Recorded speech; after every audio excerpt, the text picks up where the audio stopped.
Hello. Hello. Thank you. Hello. Do I need to? Hello.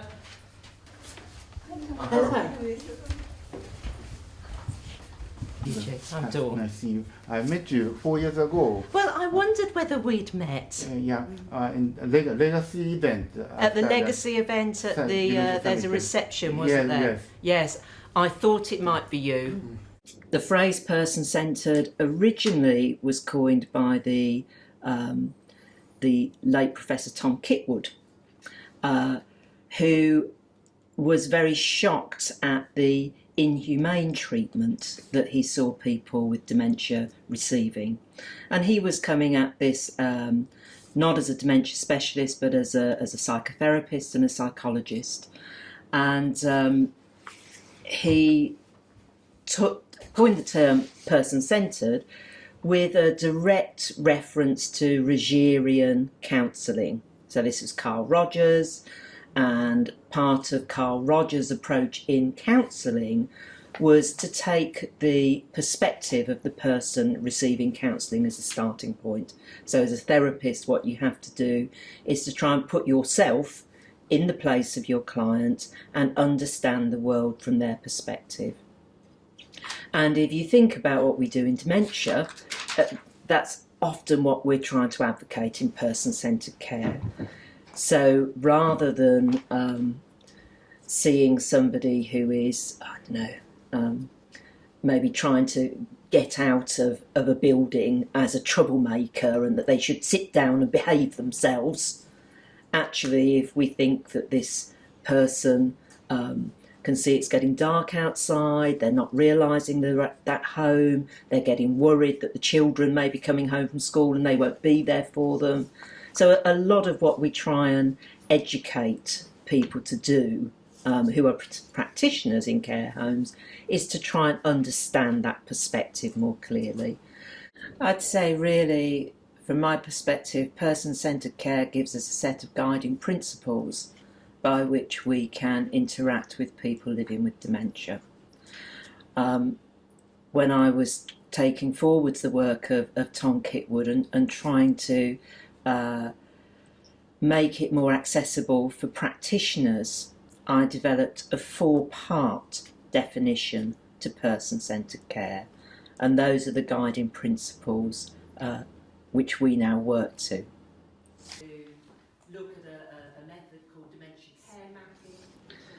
So these 4 principles we've called the VIPS framework, the VIPs framework, because in English those letters stand for the different parts of the definition. So V stands for valuing, and in any care situation we have to recognise that people with dementia are often devalued. It's very easy not to hear that person's voice, to ignore their rights as a citizen. And so if we are working in a person-centred way, we have to very actively value that person and their perspective. The second principle is to recognise that your care needs to be towards that individual. So the I stands for individual. Recognising that if you're a person living with dementia, you've often had a very long life, you have a personality, you have a history, and all of those things are important for us when we're delivering care. So to know who that person is and what their likes, their dislikes, what makes them happy, what makes them sad. So it's about care that's individualised. The third principle is around taking the perspective of the person living with dementia. So that's the P. So that's always trying to see the person's action or their interpretation of what a situation might be meaning to them from their perspective. So if we have somebody, which is very common when people are in care homes, that somebody is becoming very agitated and behaving in a way that is out of the ordinary, our first question is to try and understand that behaviour. What's it trying to say, rather than blaming the person for it or telling them off or doing something like that. And the fourth principle is about providing a supportive social, psychological environment so that the person feels safe, that they feel respected. What we know in dementia, particularly as the dementia progresses, is that people have more and more difficulty communicating their needs. So as care supporters, we need to be super communicators. We need to be really good at helping people feel included and feeling a sense of warmth from our communication. And that's a part of the social environment. That's part of creating that good social environment for people. So those four principles you can apply in any situation in which you are providing care to somebody with dementia. Those four principles can be used if you're giving somebody an injection or doing a leg dressing. They can be used if you're running a group therapy session or a painting session.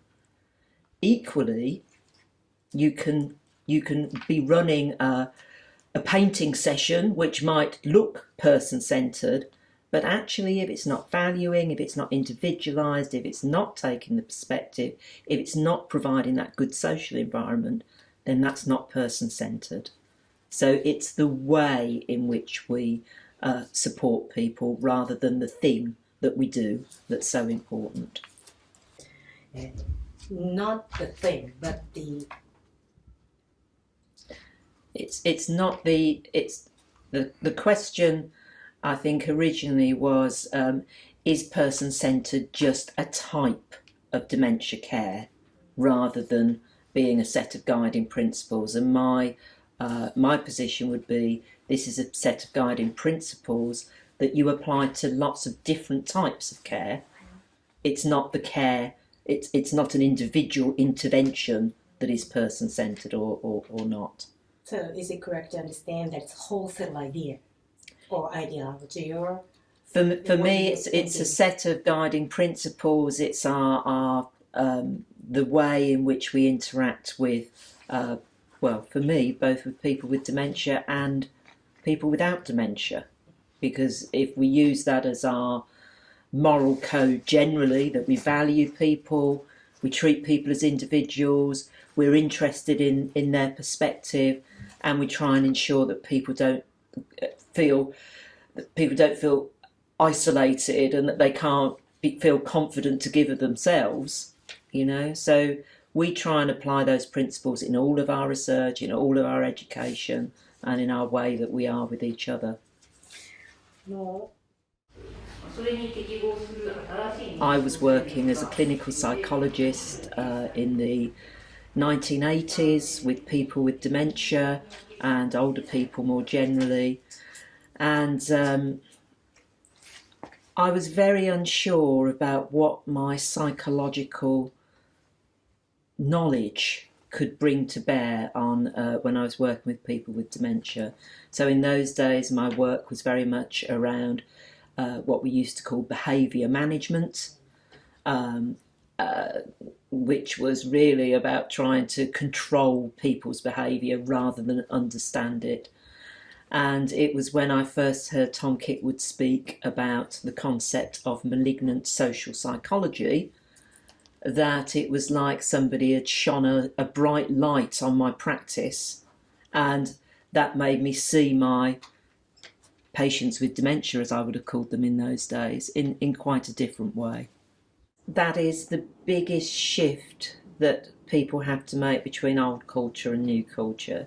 It is recognising that the perspective of the person, that there is a person there who has a voice, who has an opinion, who has feelings and emotion. And I think in old culture we used to think that with the decline in intellectual abilities there was also a decline in personhood, and we know that that's not true.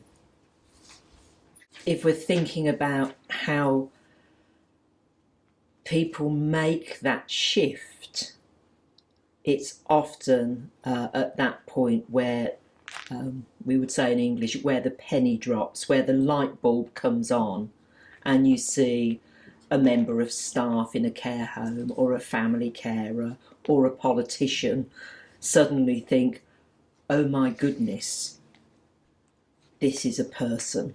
This isn't just somebody with a diagnostic label who has no feelings. And I think, you know, that used to be when I first started working in the field, when we didn't have so many people with dementia being able to speak out in their own right.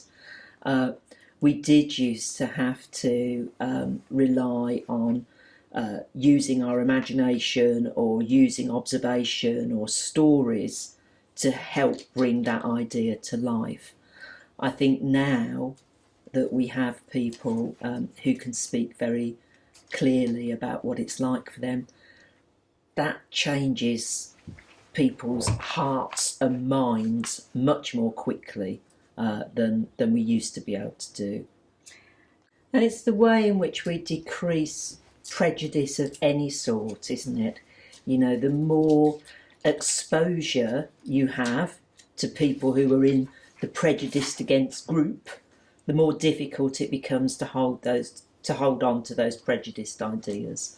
And I think that's very true for people living with dementia. There is a prejudice that is as an undercurrent in society for people who are elderly or who are losing their mental capacity. You know, that it's not a nice prejudice. No prejudice is, but it's there in society. And the more people are exposed to people living with dementia, living regular lives and telling their stories in their own right, the more that prejudice decreases. And so I think it's really important that we have the ability to give people that exposure to the wide range of people living with dementia. Nobody wants to get dementia, you know, but we know millions of people do, and there's a lot that we can do in society to make that a less distressing event than it needs to be. What is the relationship between dementia-friendly community and person-centered care? Well, I think if you look at what underpins dementia-friendly communities, it is about citizenship, it's about normalising dementia, to say this is something that we don't want to happen in our lives, but it does increasingly happen, and what we need to be doing is to ensuring that people living with dementia can live a good quality of life, can use the same facilities as everybody else, and to feel included in their communities. And that's got to be a good thing. That's got to be a person-centred way of dealing with people. I think if you're assessing the person-centeredness of any movement, I would be using those 4 parts of the definition. You know, so if we're looking at our dementia-friendly initiative within our town, is it valuing citizens with dementia? Are they included in it, or are they left out? You know, who's it there for? Is it there for the people living with dementia, or is it there for powerful others or people that want to make money? Or, you know, what's the does it truly value people living with dementia? And then if our next question was going to be, well, does this dementia-friendly community meet all of the individuals living with dementia in this town, or is it just for those people who are perhaps more articulate or richer or more well-resourced? So I think there has to be something about, does it really reach all of the individuals living in our community who are being faced with dementia? And then thirdly, I think, you know, if we're looking at what the actions, how are the actions of the dementia-friendly community perceived by people living with dementia? If there are meetings, do they feel that they can take part in the meetings, or are the events helping, sensitive to their perspective? And finally, is this providing a space or spaces within our communities where people can feel more at ease and socially supported? So I think in terms of the elements of a dementia-friendly community, I would take them back to those 4 guiding principles around person-centeredness and ask some good questions about our activities within our dementia-friendly communities.